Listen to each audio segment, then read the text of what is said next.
नमस्कार मित्रों, हंस के पाठकों और दर्शकों।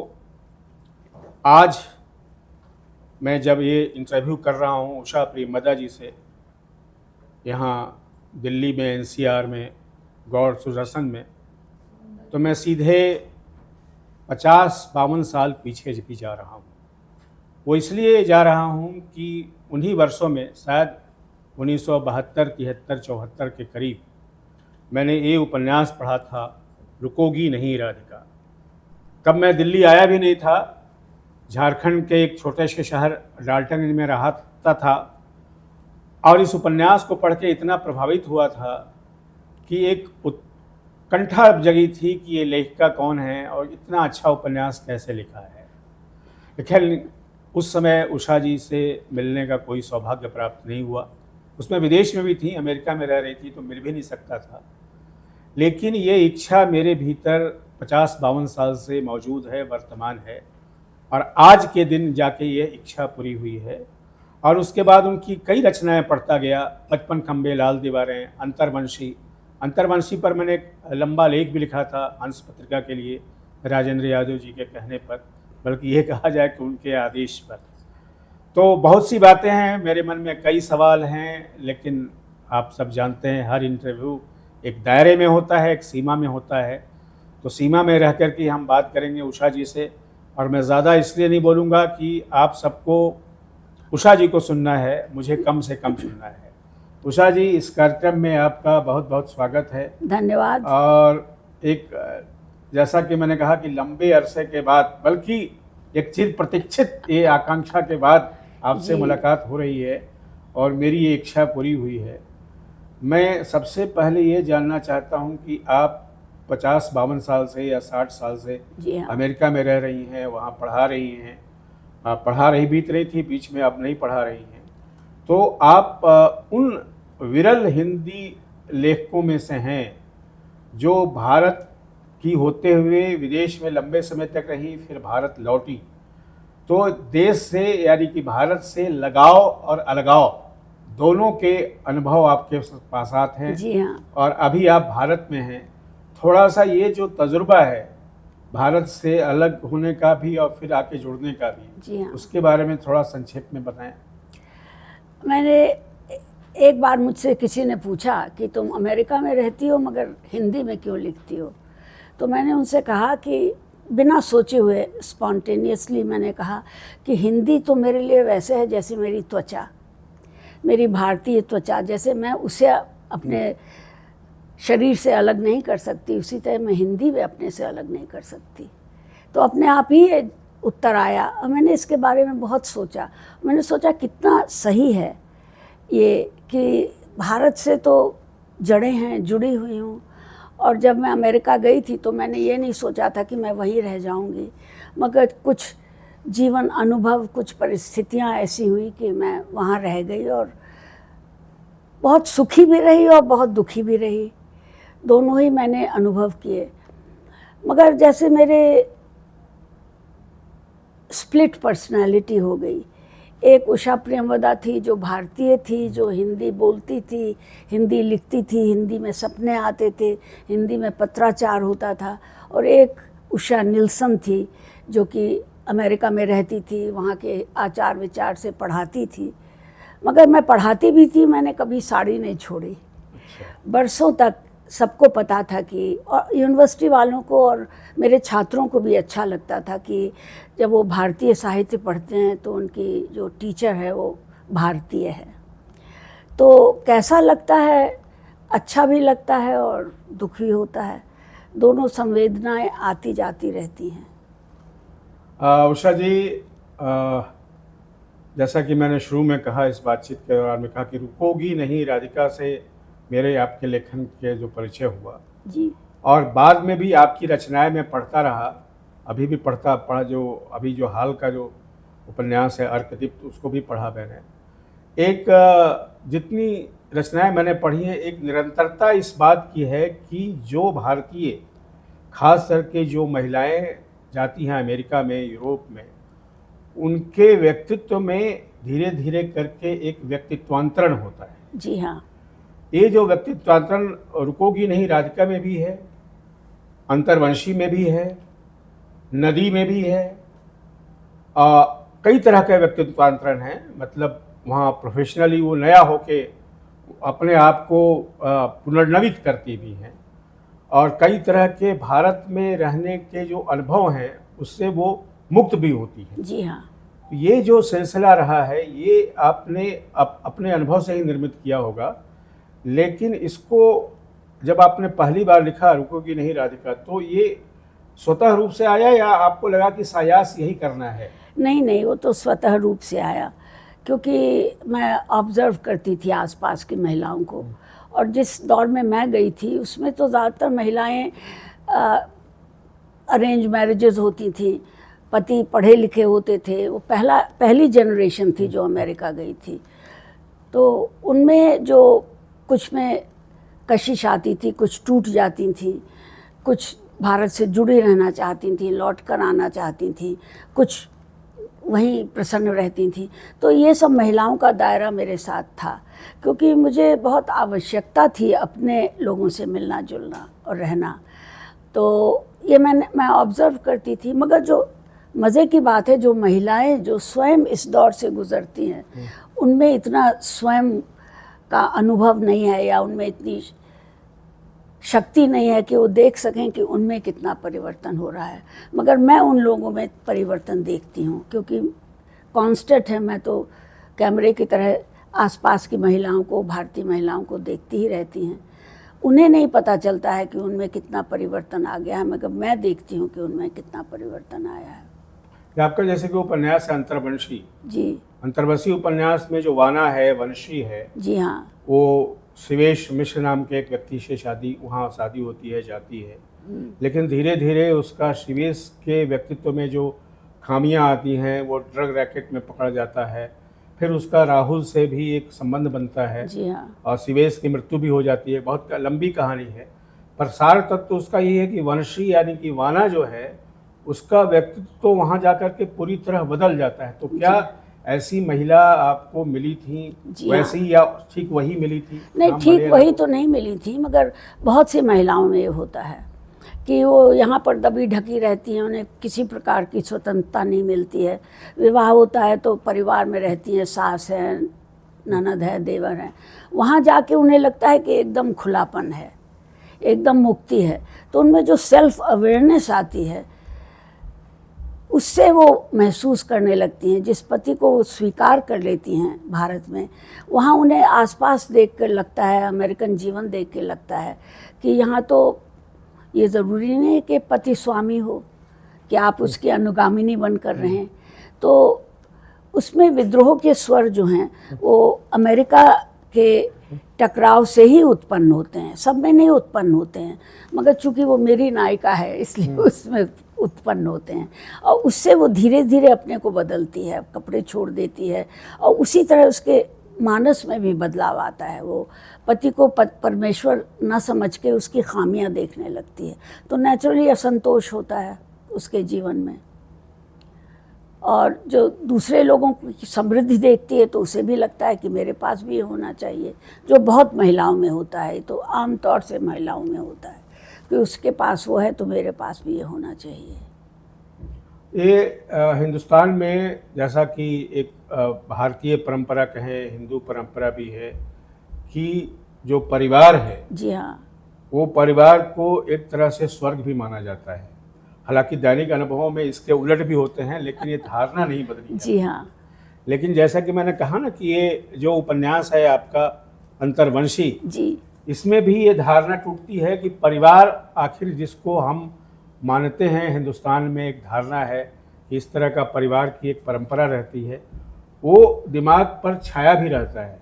लेकिन जब लोग जाते हैं और स्वतंत्र होने लगते हैं, मुक्त होने लगते हैं, आर्थिक रूप से अपने आप को स्वतंत्र करने की कोशिश करते हैं, जैसे इसमें वाना जो है वो जब पढ़ाई लिखाई या अपने आप को थोड़ा करते, उसके पति के द्वारा उसका विरोध होता है कि नहीं ऐसा तुम मत करो शिवेश के बाद। जी हाँ। तो ये इसको भी एक सेल्फ इंडिपेंडेंस कहूँगा मैं, एक आज़ादी, नई आज़ादी। जब दूसरे देश में आप जाते हैं तो संस्कारों से या आग्रहों से, पारिवारिक आग्रहों से मुक्ति भी होती है। जी हाँ।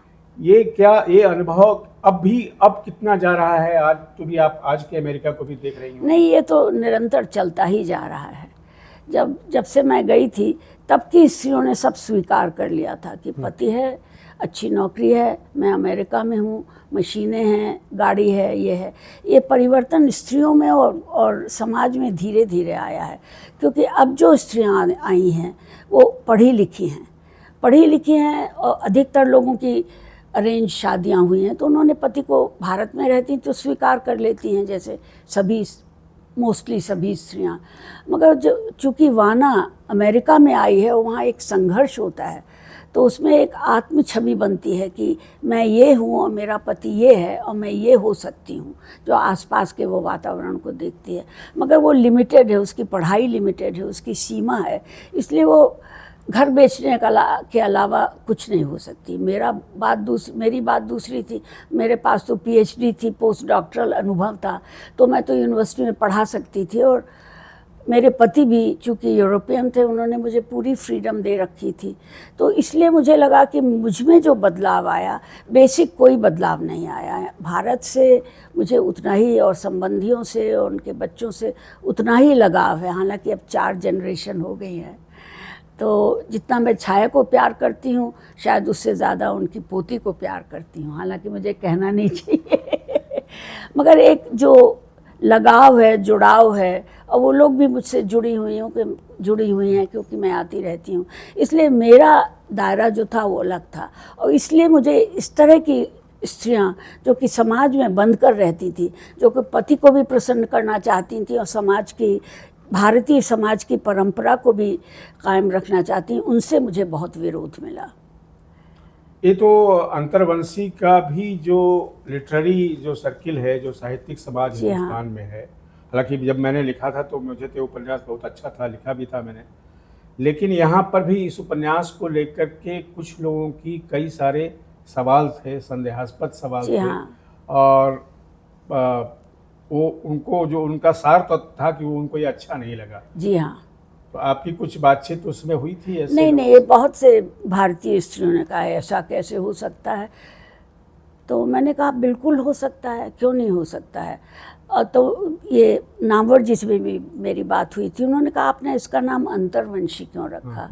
तो मैंने कहा अज्ञे जी की रहेगा याद यायावर में एक पंक्ति है, सुन रहे हो या सुन रही हो हृदय की वंशी। अच्छा, वाह। तो ये अंतः की वंशी है। तो मैंने उनको, एक शोधार्थी थे, मैंने उनको एक्सप्लेन किया कि एक समय आता है कि जब अंतर की वंशी का स्वर इतना प्रबल हो जाता है, जैसे सूरदास में गोपियाँ घर बार सब छोड़ के वंशी की आवाज़ पे चल पड़ती हैं, उन्हें समाज का कोई ख्याल नहीं आता, उसी तरह वाना के साथ होता है। एक समय ऐसा आता है कि वो सब कुछ छोड़ के बहा के अपने अंतर की जो वंशी है, गोपियों की तरह उसकी आवाज़ सुनती है। वाह, क्या बात है। वैसे थोड़ा सा मैं विषयांतर होऊंगा, फिर लौटूंगा आपके उपन्यास पर, लेकिन चूंकि आप अमेरिका में भक्ति काव्य भी पढ़ाती रही जी हैं, हाँ। मीरा को भी पढ़ाया, अपने सूर को भी पढ़ाया, और आपने जो अभी व्याख्या की सूर की गोपियों के अंतःकरण से इस उपन्यास को जोड़ा, तो ये बताइए 2 बातें। एक पहला तो ये कि आप अभी भी क्या अमेरिका में जो पढ़ाती रही भक्तकालीन कवियों थे, तो उनका वहाँ कैसे वो आस्वाद कैसे करते थे उनका? उनको कुछ समस्या आई आपको? नहीं, उनको क्योंकि आस्वाद कराने में? जो मेरे विद्यार्थी थे वो सब 2-3 साल हिंदी पढ़ने के बाद 1 साल बनारस आकर रहते थे। अच्छा। हिंदी सीखते थे। अच्छा। बल्कि उन्हीं का वो था कि हम मीराबाई पढ़ना चाहते हैं। हाँ, तब मैंने इस कोर्स को क्रिएट किया और मुझे बहुत मेहनत पड़ी, क्योंकि पढ़ा था मैंने बीए में, मगर उसे पढ़ाना, ख़ासतौर से अमेरिकन विद्यार्थियों को समझाना भक्तिकाल की परंपरा और वो सब, उसमें निर्मला जैन जो मेरी बहुत अंतरंग मित्र रही हैं, उनसे फ़ोन पर अक्सर बात होती थी। जब भी कोई प्रॉब्लम आती थी मैं उनसे पूछ लेती थी। तो वो कोर्स, हालांकि 5-6 विद्यार्थी थे, मगर वो कोर्स बहुत पॉपुलर हुआ और बहुत सी कॉन्फ्रेंसेस में मैंने मीरा के ऊपर पेपर्स भी पढ़े। तो उसके बाद बर्कले में और पेंसिल्वेनिया में भी शिकागो में भी सूरदास पढ़ाए जाने लगे। और जो मैंने सूरदास का जो अनुवाद किया था, जो साहित्य अकादमी ने छापा, मगर वो 1970 के बाद 72 के बाद वो पुस्तक लोप हो गई। अच्छा। अभी भी उसका पायरेटेड वर्जन अमेज़ॉन में है अमेरिका अच्छा, में। अच्छा। जी हाँ, मैं देखती हूँ, ऑलमोस्ट $50 का है। तो वो परंपरा, मैं ये नहीं कहती कि मैंने शुरू की, मगर कबीर की परंपरा थी, मगर ये जो भक्ति की रसपूर्ण परंपरा थी, मैं ये नहीं कहूँगी कि मैंने शुरू की, मगर मेरे 5-6 विद्यार्थी थे, बहुत रम के पढ़ते थे। अच्छा। उन्हें बहुत अच्छा लगता था। और फिर जब मैं जो पढ़ाती थी वो तो अपने जीवन में और लेखन में आ ही जाता था। नहीं, ये तो सूरदास के बताया। मीरा, जैसे कि मीरा में जी तो हाँ। आज भी मीरा जो हैं उनकी कई व्याख्याएं हैं, पर एक व्याख्या ये भी है कि मीरा में एक नारी की सेल्फ इम्पोर्टेंस की भावना है, अपनी जी। अभिव्यक्ति, जी जो हाँ। बात अपने अंतर्वंशी में बात कही, तो मीरा के व्यक्तित्व में और उनके साहित्य में, तो मीरा के प्रति वहाँ आस्वाद का क्या, उसका थोड़ा सा कुछ बताएंगे? अब तो वो लोग कहने लगे हैं, जो जैक हेली नाम के एक स्कॉलर हैं, वो कहते हैं मीरा थी ही नहीं। अच्छा। वो प्रश्न करते हैं, मगर मैं तो रिटायर हो चुकी हूँ, मैं सब विवादों में नहीं पढ़ती। उन्होंने कई बार मुझे आमंत्रित किया कि आप आइए, पेपर पढ़िए। मैंने कहा नहीं, अब मैं छूट गया, तो वो छूट गया। तो जो पढ़ते हैं मीरा और या सूरदास, तो मेरे विद्यार्थियों ने बहुत एंजॉय किया। बल्कि एक मेरी विद्यार्थी थी, वो कहने लगी कि जब सूरदास पढ़ रहे थे उनका बाल कृष्ण का, वो तो कहने लगी कि वो तो अंधे थे, उन्होंने कैसे देखा, मेरा बेटा उतना ही बड़ा है, बिल्कुल वैसे ही अमेरिकन है वो लड़की, वैसे ही वो भारत में रह चुकी है, हिंदी वगैरह में बहुत डूबी हुई है। कहें सूरदास अंधे होकर कैसे उन्हें पता था कि बच्चे 2 साल के बच्चे कैसे वो करते हैं। मेरा बेटा जो है बिल्कुल ऐसे ही आचरण करता है। तो अच्छा लगता था जब वो कनेक्ट करते थे अपने जीवन से। यानी कि सूर का जो वात्सल्य वाला वर्णन हाँ। है वो भी बहुत आकर्षित विद्यार्थियों को करता है। जी हाँ। अच्छा, बहरहाल फिर से आपकी रचनाओं में एक तरफ लौट रहे हैं। जी हाँ। आपका जो उपन्यास है अर्कदीप्त, जी हाँ। उसका टोन वैसे तो पहले जैसा ही है, पर उसमें एक अलग किस्म की बात यह है कि उसमें एक व्यक्ति है, उसको आज की जो पारंपरिक भाषा या चलताऊ भाषा में कहें कि उसका एक थोड़ा सन्यासी मन भी है। जी हाँ। और जैसा कि उसके जन्म के समय ही कुछ पंडितों में भविष्यवाणी कर दी थी कि ये योगी बन जाएगा। और वो जब जर्मनी जाता है तो उसको बहुत सौदामिनी नाम की एक भारतीय मूल की एक महिला से, उसका जो उम्र में उससे बड़ी भी है, जी हाँ। उससे उसका एक संबंध बनता है। और फिर सौदामिनी चली जाती है और फिर उसकी यहाँ आके शादी होती है। तो मैं ये कहूँगा, मतलब इस सारे प्रसंग का मैं इसलिए उल्लेख कर रहा हूँ कि ये थोड़ा इसमें जो महिलाओं के साथ होता रहा है, आपकी जो महिला चरित्र जाके डिस्कवर करती हैं अपने आप को वेस्ट में, यहाँ ए मेल मेंबर, एक पुरुष जो है अपने अंतर्मन को वो डिस्कवर करता है, पाता है। ये अनुभव भी क्या कहीं से पाया गया है या ये आपके अनुभव में रहा है, कहीं से आया है? जी हाँ, असल में ऐसा होता है कि जो भारतीय पुरुष या नवयुवक जाते हैं तो भारत में उनकी ऐसी परवरिश होती है कि जैसे वो किंग हैं या प्रिंस हैं। हाँ। तो उनको आदत नहीं होती है कि कोई उनको मना करे या उनको रिजेक्ट करे। हाँ। और बाहर जाके, ये ज़रूरी नहीं अमेरिका, भारत से बाहर जाके जब उनको ऐसी स्त्रियां मिलती हैं जो कि इंडिपेंडेंट हैं, जो कि कहती हैं हाँ तुम ठीक हो मगर नहीं चलेगा नहीं, तो मैंने 3 लोगों को ऐसे टूटते हुए देखा है। अच्छा। जी हाँ, तो वो मेरे जहन में था और तीनों बहुत ही मेधावी थे वो और ब्रिलियंट थे। एक फिज़िक्स में पीएचडी कर रहा था, एक ने एस्ट्रोफिज़िक्स में पीएचडी की थी और एक तो डॉक्टर था। तो स्त्रियों ने जब उन्हें रिजेक्ट कर दिया, उनकी पत्नी ने या उनकी प्रेमिका ने या उनकी गर्लफ्रेंड ने, तो बिल्कुल टूट गए। और कुछ ऐसा था कि मैं भारतीय समाज से जुड़ी हुई थी और पता नहीं उन लोगों को लगता था कि शायद मैं समझूंगी उनकी व्यथा या उनका टूटना। तो आते थे मेरे पास, चाय वाय पीते थे, बात करते थे।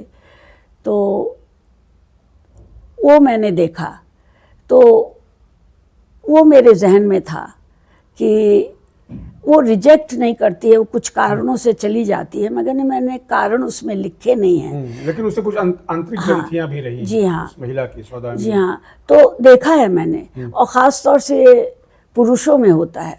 स्त्रियों में तब होता है जब स्त्री वापस आना चाहती है अपने संबंधियों के साथ, और पुरुष कह देता है कि नहीं, मैं नहीं जाऊंगा, मैं यहाँ पर वो हूँ, तब वहाँ पर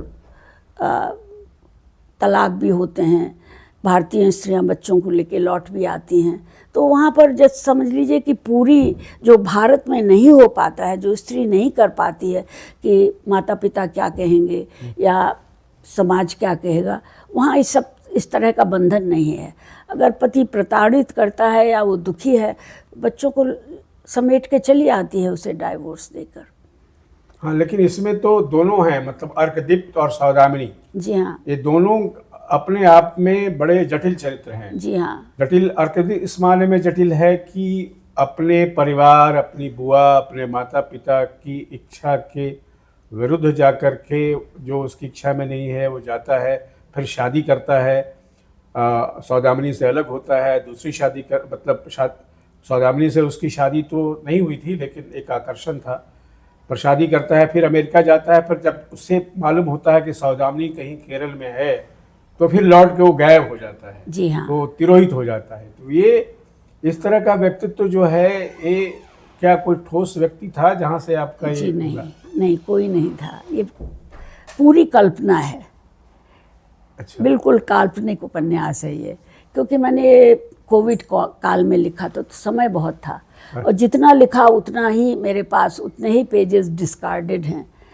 नहीं, ये तो काल्पनिक था। एक आ गया था विचार, वो ऐसे आया था कि मैं वहाँ वेदांत सोसाइटी है, तो उसकी मेंबर हूँ मैं। तो एक लड़का मिला मुझे, तो यंग लड़का, वैज्ञानिक है।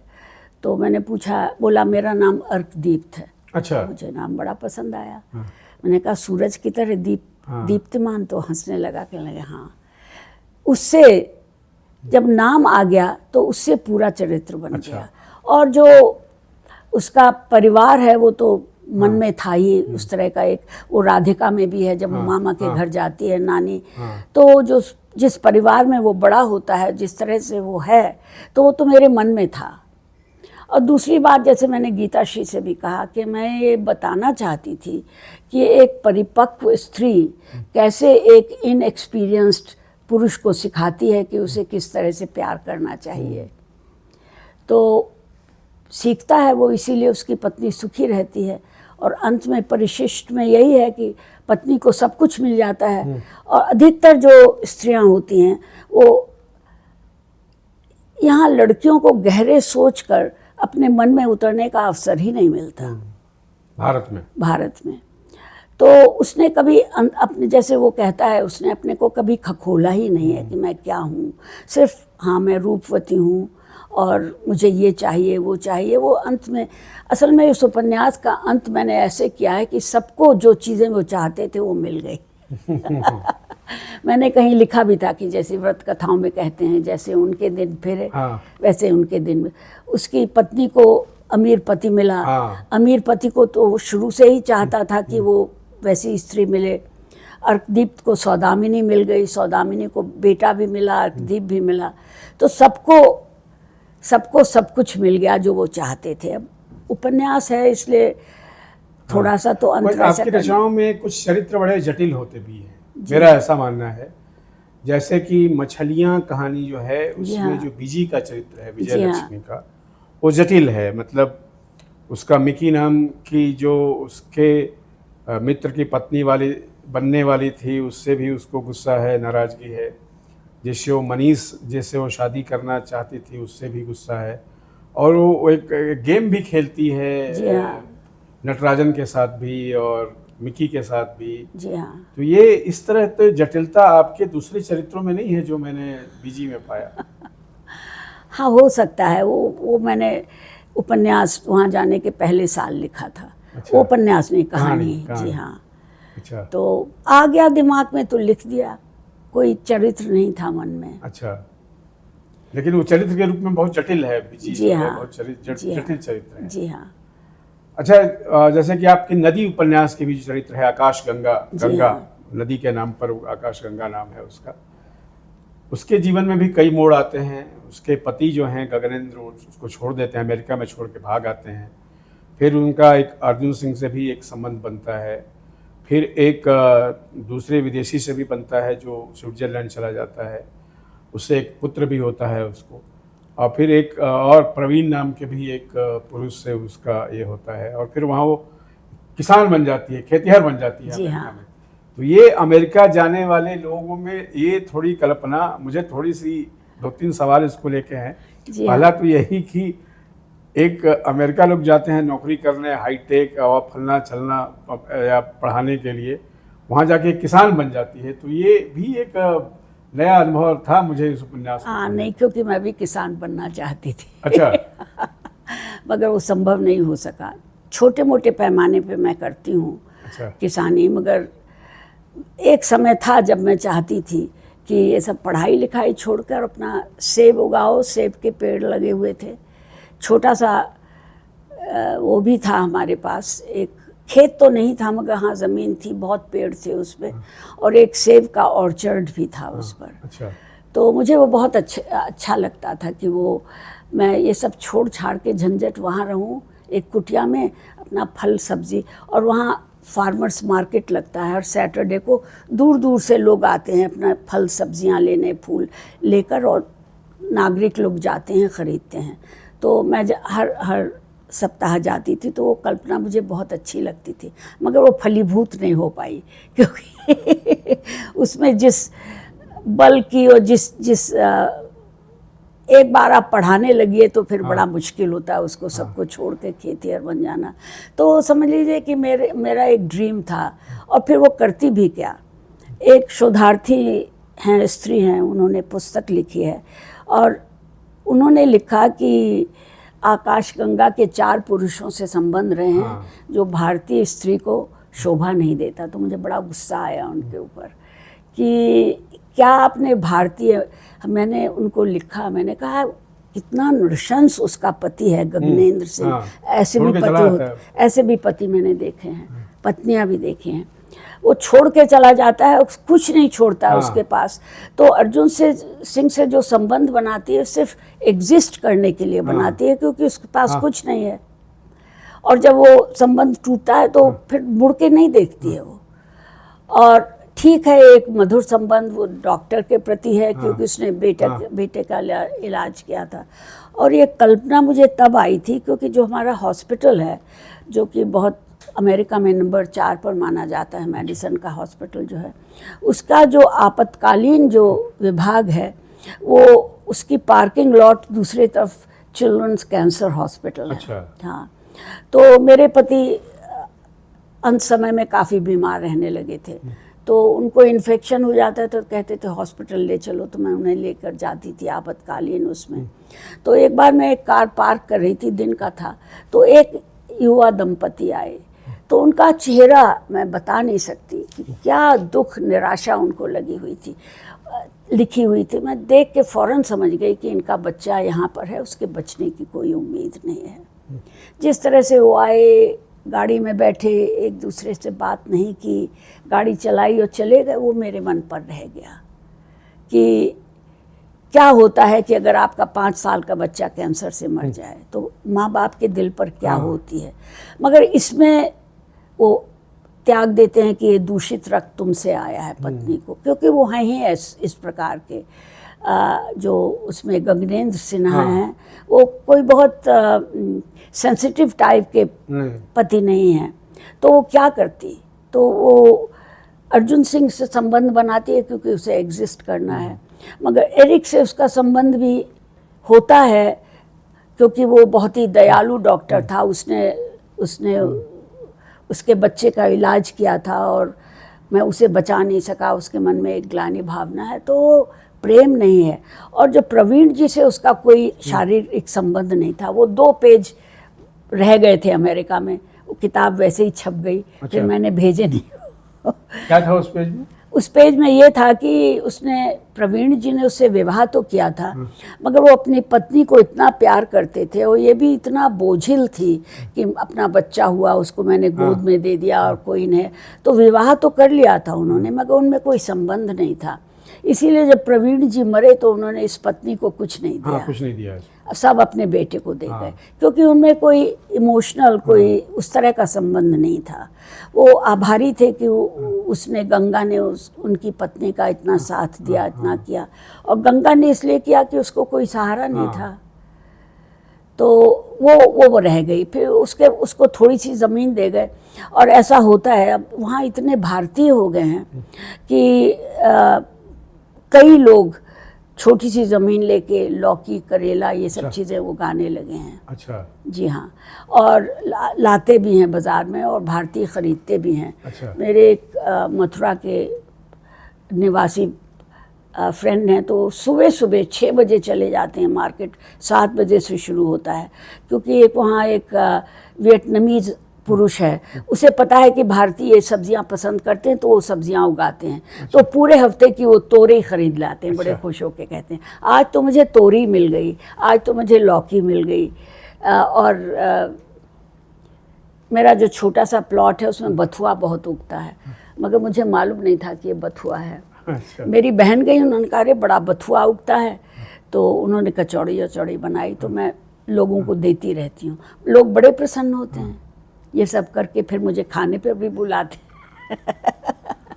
तो इसलिए खेतीहर होना यहाँ वालों को अजीब लगा, मगर मेरे लिए वो बहुत नेचुरल था कि उसके पास 5 एकड़ ज़मीन है, तो उसमें ये सब कद्दू वगैरह उगाती है, करेले उगाती है, और लोग आते हैं, वो अपने आप तोड़ते हैं और पैसा देते हैं, चले जाते हैं। ये भी वहाँ पर ये भी है कि लोग खुद आके तोड़ते हैं, फूल निकालते हैं और बहुत से लोग तो रहते भी नहीं हैं, वो वहाँ संदूकची रख देते हैं और फल है, और लोग कहते हैं कि आप इतने ईमानदार हैं, अगर आप 1-2 भुट्टा चुरा भी ले गए तो उससे कोई फ़र्क नहीं पड़ता। हालांकि मैंने देखा है कि लोगों को 13 भुट्टे लेते हुए वो 12 भुट्टों का दाम चुकाते हुए अपने भारतीय लोगों को, तो उन लोगों को फ़र्क नहीं पड़ता है। या बंद गोभी है या भारतीय गोभी है, वो उगाने लगे हैं, तो वो मेरी कल्पना में सहज रूप से आ गया, जो कि यहाँ मुश्किल है। यहाँ अगर आपके पास 5 एकड़ ज़मीन है तो बहुत कम स्त्रियाँ ऐसा करेंगी कि उसे उगाएं, क्योंकि यहाँ दूसरी परंपरा है। यहाँ एक भाजी बेचने वाले पूरा समुदाय ही है उनका। और जब मैं यहाँ आती हूँ, जैसे मैं बम्बई में थी तो चश्मा बनवाने गई थी, तो वहाँ पूरी लाइन सब्ज़ी वालों की लगी थी, तो मैं रुक गई। मैंने कहा अरे कितनी सुंदर है, सुंदर तरह से इन्होंने अपनी ये सजाई हैं। तो मेरे साथ मेरी भांजी की पुत्रवधू, क्या नानी इतने भीड़ में आप खड़ी हैं गंदगी में? हमने कहा नहीं। अब मैंने उससे कहा भी, मैंने कहा आपने बड़ी सुंदर तरीके से दुकान सजाई है। बड़ा खुश हुआ वो, क्योंकि वाकई वो जिस तरह से बहुत आर्टिस्टिक तरीके से वो सजाते हैं, तोरी है, ये भिंडी है, ये है, तो मुझे अच्छा लगता है। ख़रीदती तो नहीं हूँ मगर देखने में अच्छा लगता है। तो इस तरह से ये कल्पना आई मुझ में। बहुत लंबा हो गया। नहीं लंबा है, अच्छा है। बहुत सी चीज़ें, मुझे कई बार ऐसा होता है ना कि आप उपन्यास पढ़ते हैं पर उपन्यास की जो पूर्व पीठिका होती है, जी हाँ, उसको नहीं जानते हैं, तो ये पूर्व पीठिका को जानने का भी एक माध्यम है। और इसी में उपन्यास, जो नदी उपन्यास है, उसमें एक चाइल्ड एडॉप्टेशन का भी एक प्रसंग है, जी हाँ, एक तरीके से इलीगल ढंग से होता है वो। जी हाँ, वो उसको, गंगा को अपने बेटे को दे देती है और दूसरी महिला उसको ले जाती है। क्या इस तरह के प्रसंग भी वहाँ होते हैं? जी हाँ, होते हैं। और वहाँ पर भारतीय बच्चे, अब तो भारतीय सरकार ने रोक लगा दी है, मगर बहुत भारतीय बच्चे अडॉप्ट किए जाते हैं। अच्छा। जी हाँ, और बहुत प्यार से रखे जाते हैं। इसमें नदी में एक और प्रसंग आता है, जो जब वो लौट के आती है गंगा, एक बार जाती है फिर लौट के आती है, तो उसकी बेटियां भी उसके साथ शुरू में दूरी बनाती हैं, फिर घुल मिल जाती हैं, और परिवार के दूसरे लोग भी उससे हैं। तो कहीं आपके दिमाग में या इसकी जो व्याख्या यह तो नहीं है कि भारतीय समाज में अभी भी जो पुरुष है वो एक तरीके से अपनी जिम्मेदारियां के प्रति या अपने परिवार के प्रति उतनी जिम्मेदारी नहीं निभाता जितनी महिलाएं कोशिश करती हैं, क्या ये धारणा भी इसमें है? ऐसा मैंने सोचा नहीं था, मगर मैंने गगनेंद्र सिंह को काफ़ी पार्श्विक हाँ। किया है, क्योंकि मैं 2-1 लोगों को ऐसे जानती थी। और बहुत दुख होता था मुझे जिस तरह से वो अपनी पत्नी से व्यवहार करते थे।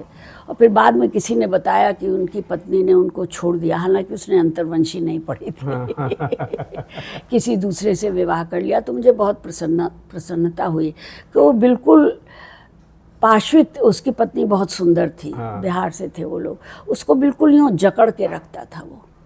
और उसे गाने सुनने का शौक़ था। और एक बार हम लोगों को खाने पे बुलाया था, कोई गाना सुन रही थी, उसे पसंद नहीं था, तो उठा उसका पूरा कैसेट का डब्बा जो था वो उठा के उसने कचरे में फेंक दिया। अच्छा। और पत्नी कहती रही, नहीं नहीं मत कीजिए मत कीजिए। उसने परवाह नहीं की कि अतिथि बैठे हुए हैं, क्या है। उसको मंजूर नहीं था कि पत्नी गाने सुने। तो ऐसे भी होते हैं पति। ये बताइए उषा जी कि रचनाएं उपन्यास, कभी आपको कोई किसी उपन्यास पर ऐसा लगा, आज की तारीख में एक लंबा अरसा हो गया, जैसे मान लीजिए 55 खंबे लाल दीवारें, जी हाँ, कुछ ऐसा भी रहा कि आज आपको लगता है कि हमने इस रचना में ये सब चीज़ें भी और भी इसको नए परिप्रेक्ष्य से लिखा जा सकता था? नहीं, मैं लिखने के बाद अच्छा। कलम रखी और फिर मैं उसको मुड़ कर नहीं देखती। इसलिए कई बार ऐसा होता है कुछ चरित्र आपको लगातार हॉन्ट करते रहते हैं, कुछ लोगों के साथ ऐसा होता है? नहीं, ऐसा कुछ नहीं है। मगर ये है कि मैंने जब डेजी से कहा, रे ये तो आउट ऑफ डेटेड हो गया है, तो जब पत्र लिखे जाते थे तो मुझे याद आया कि बहुत सी लड़कियों ने मुझे पत्र लिखे थे कि मैं सुषमा हूँ। और बल्कि एक कलकत्ते से मिलने भी आई थी मुझसे लड़की, तो कहने लगी कि मैं ऐसी ही हूँ। हाँ। कब आई थी मिलने? 3 साल हो गए इस बात को। अच्छा, अभी हाल में? हाँ, कोविड से पहले की बात अच्छा। है। हाँ। और वो कहने लगी, मेरे परिवार, मेरे भाइयों ने, भाभीयों ने इतना प्रतिवाद किया कि तुम कलकत्ते से दिल्ली अकेले कैसे जा रही हो उषा जी से मिलने। मगर वो मुझसे मिलना चाहती थी, और उसने आके पहला वाक्य यही कहा कि मैं सुषमा हूँ। अच्छा। और मैंने पूरी ज़िंदगी बिता दी, अपने भाई बहनों को पढ़ाया लिखाया, सब कुछ किया, सब अपने में संपन्न है, किसी को फिक्र नहीं है कि मेरा अकेला जीवन कैसा है। तो मैं क्या कहती, मैंने सुन लिया, चुप, चाय वाय पानी पिलाया मैंने उसको, क्योंकि मुझे पता था कि भारतीय परंपरा है कि खाना रखा जाता है, कहता खाइए। अमेरिका में तो खाना रख दिया, इसके मतलब है कि अब है, अब आप खाइए। हाँ। और यहाँ अगर कहा नहीं जाएगा तो नहीं खाएंगे वो। हाँ। तो मैंने नाश्ता वाश्ता कराया, फिर उसी शाम को वो वापस चली गई। तो है, अभी भी ऐसा है। हाँ, अभी भी है। अभी भी है। नहीं, आपको लगता है कि भारतीय समाज एक आधुनिकता के लंबे चरण के बावजूद अभी बहुत कुछ पारंपरिक चीज़ों को समेटे हुए है, मतलब जी हाँ, बदलाव नहीं हुए हैं? जी हाँ, बिल्कुल बिल्कुल बिल्कुल लगता है। और जब मैं भारत आती हूँ तो अक्सर ऐसी घटनाएं होती हैं जिससे कि ये धारणा पुष्ट हो जाती है कि पत्नी है, सुंदर पत्नी है, ठीक है, विवाह हो गया है, घर रहो, चूल्हा चौका संभालो। पति को उसकी वो सुंदर है या उसके अंदर कोई आंतरिक इच्छा है, इसका आभास भी नहीं होता। और इसमें पुरुष का वो नहीं है, हमारे समाज का है। हमारी जो माएँ हैं वो बेटों को इस तरह से पालती हैं कि उनमें ये सब आंतरिक वो आती ही नहीं है। और इसीलिए मैंने दिखाया कि अर्कदीप में ये, चूँकि वो फिलॉसफी पढ़ता है इसलिए उसमें ये शक्ति है कि अपने भीतर झांक कर देख सके कि उसके साथ क्या हो रहा है। हालांकि उसकी परवरिश बिल्कुल पारंपरिक तरीके से हुई है, उसको इग्नोर किया गया है। छोटा भाई IAS हो जाता है, ICS हो जाता है, उसमें शुरू से पूरा वो है, जोर है पूरा है कि ये तो बनेगा ही, अफसर बनेगा। उसको सब निगलेक्ट करते हैं, मगर चूंकि वो पढ़ता है और गंभीर है और चुप्पा है और अंतर्मुखी है, इसलिए ये सब चीज़ें अंतर्मुखी होने से ही डेवलप होती हैं। कम से कम मेरा यही हाँ, ख्याल नहीं, है। बिल्कुल।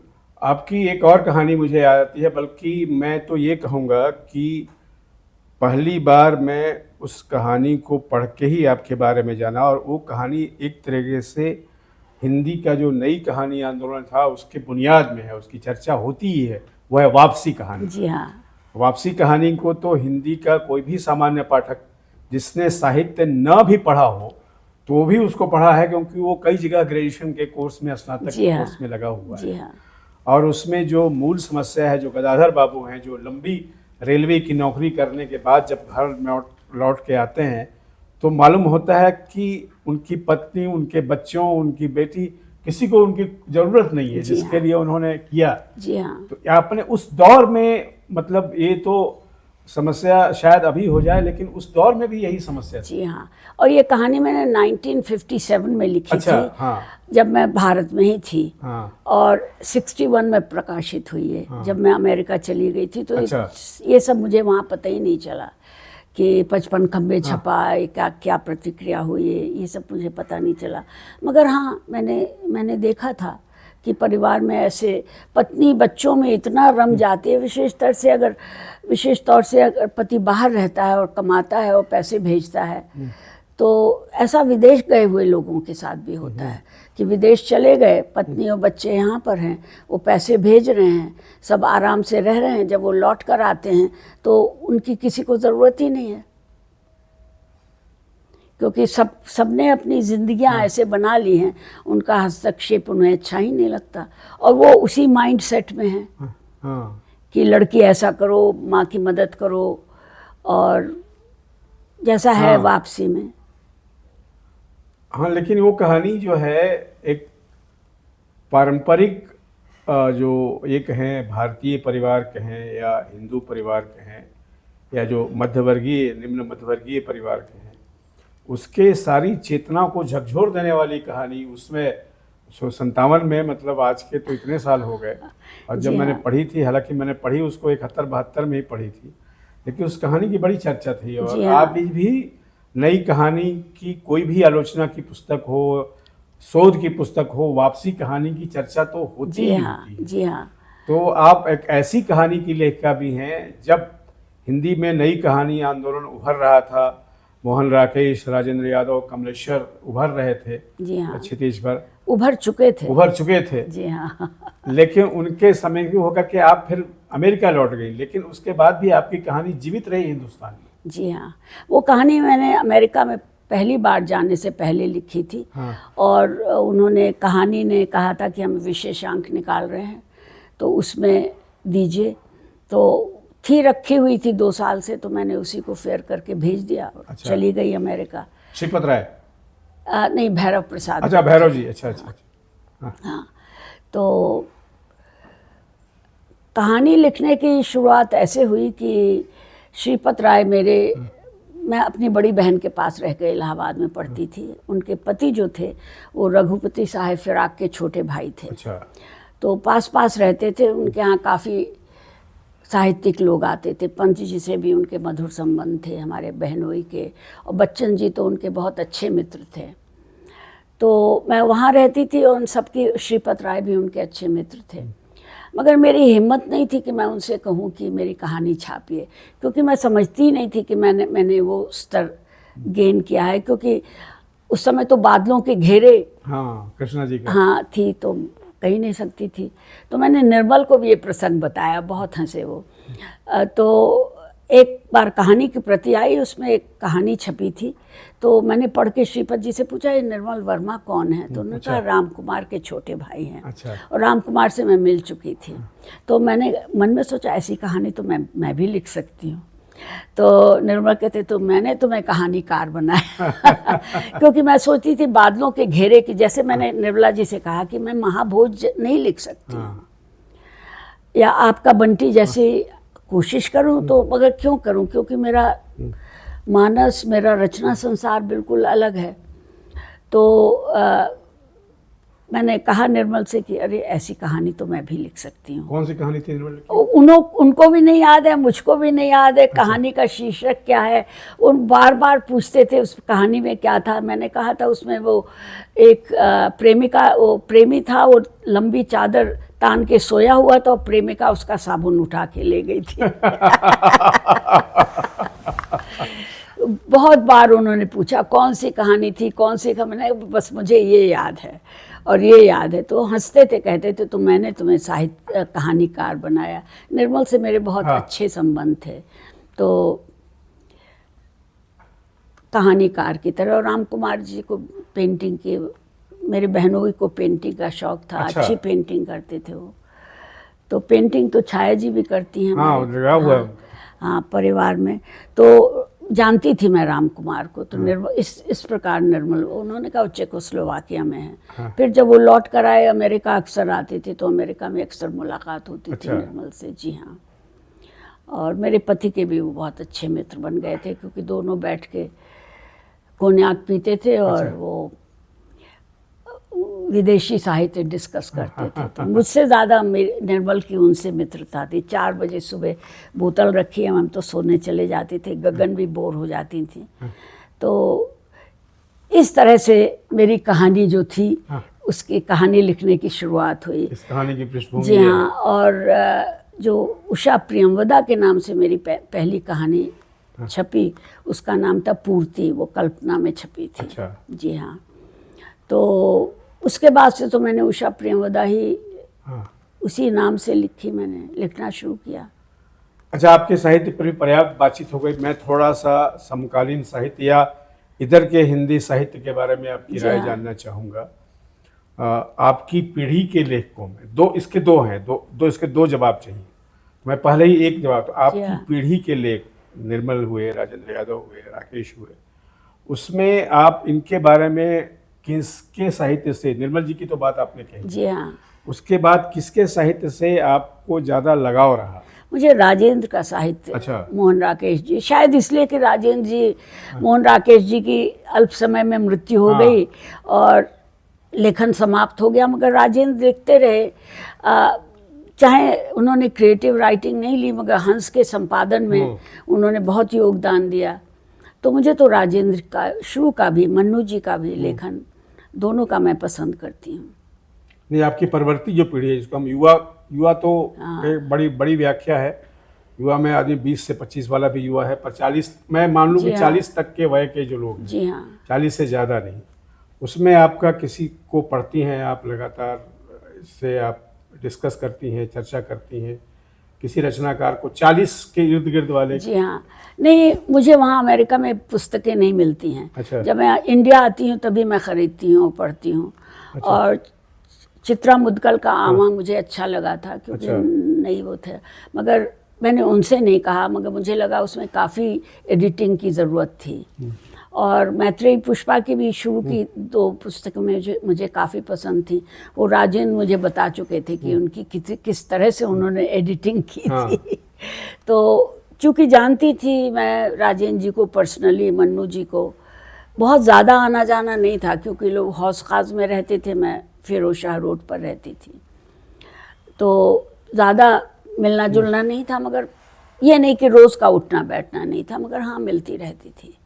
ये बताइए कि अमेरिका में अभी मौजूदा समय में वहाँ हिंदी लेखकों की क्या स्थिति है? जैसे आप तो अमेरिकी जीवन के अनुभवों के बारे में लिखते हैं। जी हाँ। क्या जो वहाँ भारतीय मिलते हैं आपको, क्या उनमें साहित्य के प्रति लगाव, प्रेम वगैरह है, या देखिए, वहाँ की दुनिया में जो लेखक हैं जिनकी रुचि है लेखन में या साहित्य पढ़ते हैं, वो लोग तो अभी भी लिख रहे, जैसे सुधा ओम ढीगड़ा अभी भी लिख रही हैं, और बहुत उन्होंने साहित्य को प्रोत्साहन भी दिया है। और भी लेखिकाएं हैं, कुछ अच्छी हैं, कुछ सामान्य है। हाँ, उनको शौक है लिखने का, तो लिख रही हैं, वो किताबें भेजती रहती हैं। मगर भारत में जो लिखा जा रहा है वो मुझे कम मिलता है पढ़ने के लिए। जी, मगर कभी कभी मुझे लगता है कि जो भी 2-4 किताबें मैंने पढ़ी हैं, तो मुझे बदलाव तो नज़र आता है, मगर मुझे लगता है, शायद मैं गलत भी हूँ, कि आज के लेखक को अपने लिखे हुए से बहुत प्रेम है। मतलब आप दूसरी तरह ये तो नहीं कहते एक आत्मरति है या नार्सिसिस्ट? नहीं, वो नहीं। वो मुझे लगता है कि कहानी कट सकती थी, या उपन्यास में संशोधन हो सकता था। वो क्योंकि निर्मल में ये था, अपने बहुत बड़े क्रिटिक थे वो, और फिर कभी अपने बारे में बात नहीं करते थे। बार बार निर्मल क्या लिख रहे हो, बस मुस्करा के चुप हो जाए। जब अंतिम आर्यन लिख रहे थे मुस्करा के चुप हो जाते थे।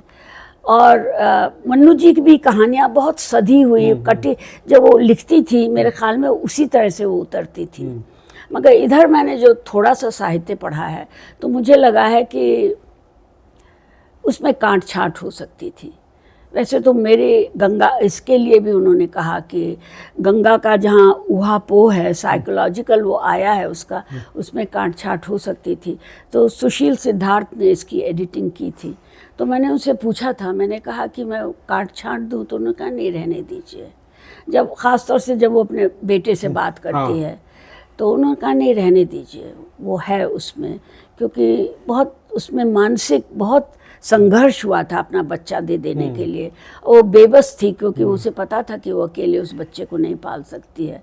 और वो सोचती भी है कि अगर मेरे पास होता, इसे ल्यूकीमिया हो गया होता, तो मैं उसे स्विट्ज़रलैंड ले जाके नहीं इलाज करा सकती थी, ना मैं उसे उस कॉलेज में पढ़ा सकती थी जैसा कि उसके अमेरिकन माँ बाप ने किया। मगर है नैसर्गिक प्यार है उसे। तो छाया को तो उसका अंत बहुत पसंद आया। ये हमारी सबसे बड़ी क्रिटिक हैं छाया। अच्छा। हाँ तो उसमें मैं कुछ और जोड़ना चाहती थी, फिर मैंने सोचा छोड़ जाऊँ। अभी आप क्या योजना बना रही हैं उषा जी में कुछ लिखने के सिलसिले में? अभी मैंने एक लघु उपन्यास लिखा है। अच्छा। जिसकी नायिका 55 वर्ष की है। अच्छा। तो क्या नाम है उस उपन्यास का? उसका नाम अभी नहीं रखा गया है। अच्छा। वही लिख रही हूँ, सोच रही हूँ कि क्या नाम रखूँ उसका।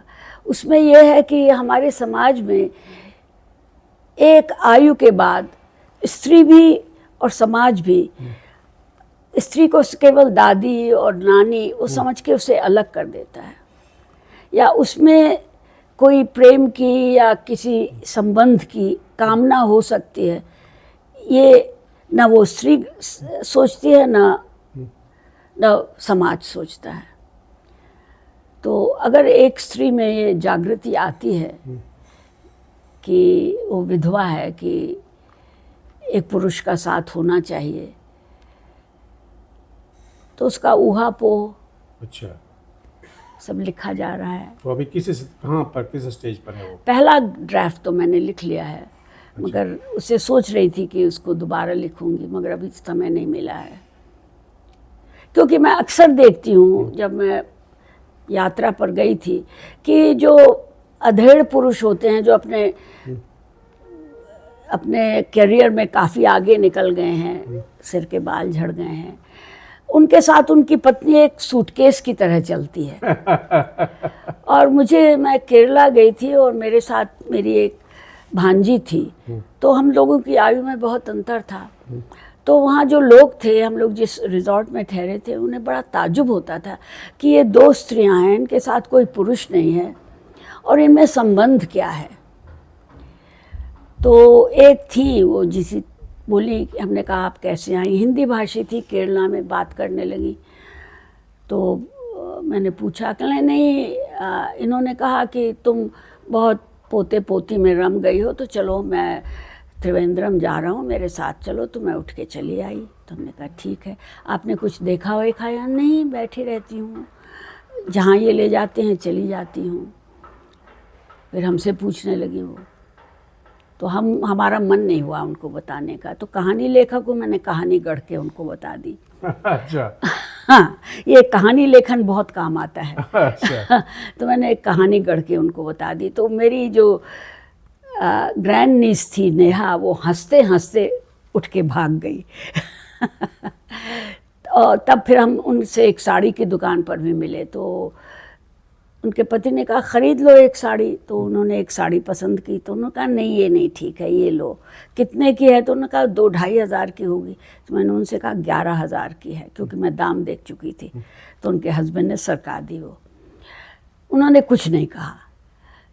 तो मुझे लगा ये कैसा संबंध है, ये तो पत्नी है, इसलिए साथ चली हैं, सब कुछ इनका जीवन जो है ये पति निर्धारित कर रहा है।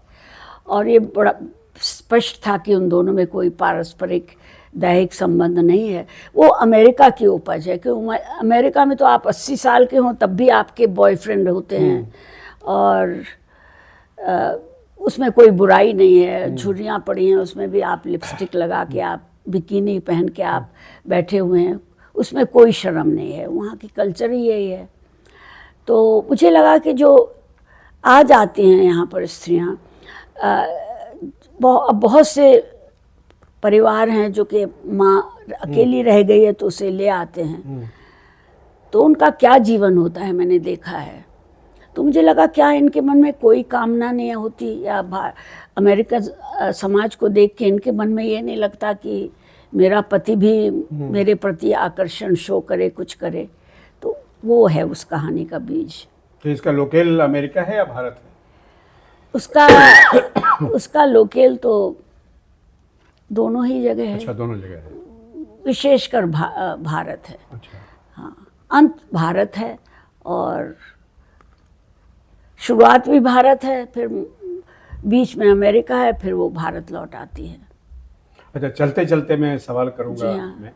आपको शायद धक्का लगेगा ये सुन के, क्या कि 50-55 साल की नहीं, कोई धक्का नहीं लगेगा। क्यों लगेगा?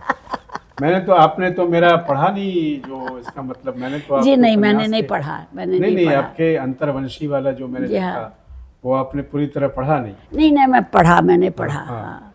तो बहरहाल मुझे कोई धक्का नहीं लगा। लेकिन चलिए, आखिर में थोड़ा आप हिंदुस्तान आती हैं, यहाँ के जनजीवन को देखती हैं, आपसे संबंधियों को मिलते हैं। आप क्या भारतीय फिल्में या हिंदी फिल्में भी अमेरिका में रहते हुए यहाँ आकर के देखती हैं? यहाँ आकर नहीं देखती, जो वहाँ मिल जाती है वो देखती हूँ मैं। नहीं, अब तो ऐसी स्थिति है कि हर फिल्म कहीं मिल जाती है। जी हाँ। के ज़माने में तो कौन सी फिल्में आपको इधर अच्छी लगी? इधर तो लापता लेडीज का बहुत अच्छा। बहुत चर्चा हुआ। हाँ। तो देखी मैंने। हाँ। तो मुझे लगा कि ये शायद गलत भी हो सकता है, क्योंकि टैगोर को बहुत पढ़ा है, तो मुझे लगा कि नौका डूबी में भी ऐसा ही, उसके उपन्यास के प्रारंभ में ऐसा ही प्रसंग है कि वो समझता है ये मेरी पत्नी है, मगर वो किसी और की पत्नी है। मगर बाद में पत्नी उससे कहती है कि आप मुझे कमला क्यों कहते हैं, मेरा नाम तो सुशीला है। तब पति को पता चलता है कि ये मेरी पत्नी नहीं है। अच्छा, ये मैंने ध्यान नहीं दिया था। हाँ, दिस इज अ रिविलेशन। नौका डूबी। हाँ, टैगोर का उपन्यास है। मैंने शायद पढ़ा भी नहीं है, मतलब ये भी मैं स्वीकार करती हूँ। जी हाँ। तो अच्छी थी कहानी, किरदार अच्छे थे। उन्होंने नई तरह का एक लेके एक लड़की को दिखाया है कि हाँ कितनी स्वाभिमानी है। उसका पति बदल जाता है, फिर भी वो धीरे से समाज में ससुराल में चेंज लाती है। उसकी सास कभी अपनी पसंद की सब्जी नहीं खाती है, जैसा कि अक्सर भारतीय स्त्रियों में होता है। तो चेतना लाती है कि आप अपनी पसंद की सब्जी खाइए। तो उसमें छोटे छोटे पुट हैं जो मुझे अच्छे वो छोटे छोटे पुट बहुत अच्छे हैं। तो चलिए, उषा जी से बात करना जो है, मैं उस बातचीत को हमेशा सार्थक मानता हूँ कि जितनी तृप्ति हो उससे ज़्यादा अतृप्ति हो। तो मैं उषा जी की बात को तो उनके मन की था नहीं पा सकता कि उनके मन में मेरी साथ हुई बातचीत पर क्या उनको हुआ, पर मेरे मन में अभी अतृप्ति है, कई सारे सवाल हैं। लेकिन अक्सर होता है कि हर कार्यक्रम की एक सीमा होनी चाहिए, और इसकी भी है। तो आज की बातचीत हमारी यहीं समाप्त होती है।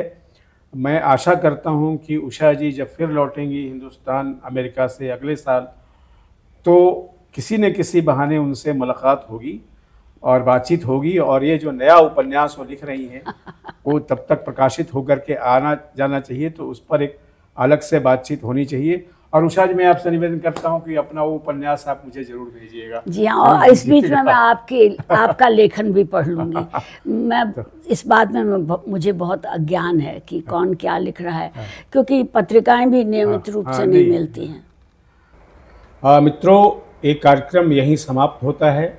ये हंस का एक कार्यक्रम है, एक श्रृंखला है उनकी, आने वाले दिनों के सफ़ीरों के नाम, उसके तहत ये साक्षात्कार लिया गया है। उस श्रृंखला में आप और भी कई लेखकों के साक्षात्कार देख सकते हैं। Thank you. नमस्कार।